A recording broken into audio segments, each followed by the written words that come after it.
পারি না যে শেষ পর্যন্ত আমি এতগুলো খেলা পার করে এইখানে চলে আসবো। এই সোনার ট্রফিটা আমার যেভাবে হোক নিতে হবে। আজকে কিছু বলবো না, আমার ভাগ্যের উপর নির্ভর করে, আল্লাহ জানে। সামনে যে গেমটা দেখেছি দেখুন, আমি ভাবতেও পারছি না এটা পারবো না।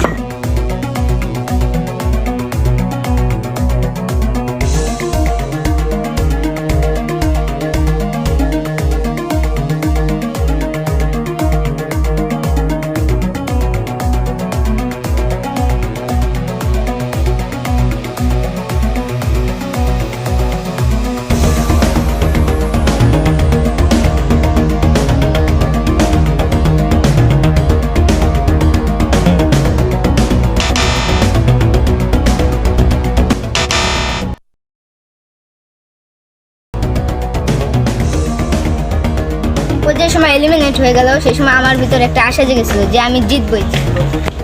হঠাৎ কিভাবে কি হয়ে গেল আমি এটা বুঝতে পারিনি। নেক্সট টাইম আবার ব্লগে চেষ্টা করব। আসসালামু আলাইকুম। ভাবছিলাম আমি গেমটা জিতবো, কিন্তু আমার ভাগ্যে অন্য কিছু ছিল। নেক্সট টাইম আবার ট্রাই করবো। আসসালামু আলাইকুম। গাইজ, আজকে আমার কোনো ইন্ট্রো দেওয়া হয়নি, কারণ তোমরা দেখতেই পেলে আজকের ব্লগ যেটা আমরা করলাম স্কুইড গেম, ওটা অনেক ইন্টারেস্টিং হলো। তো যে লাস্টের গেমটা ছিল সেখানে আনফর্চুনেটলি ভাবে দুইজনই এলিমিনেট হয়ে গেল। এখানে যে কোনো একজনের উইন হওয়ার কথা ছিল এবং ওই যে ট্রফিটি, সেই ট্রফিটি যে কোনো একজনকে নেওয়ার কথা ছিল, কিন্তু দুইজনই আনফর্চুনেটলি ভাবে এলিমিনেট হওয়ার জন্য আমরা দুইজনকে এক একটা করে প্রাণ আপ দিয়ে দেবো। এখানে প্রাণ আপ আছে, তো এটা দিয়ে দেবো আমরা এখন। দাঁড়াও,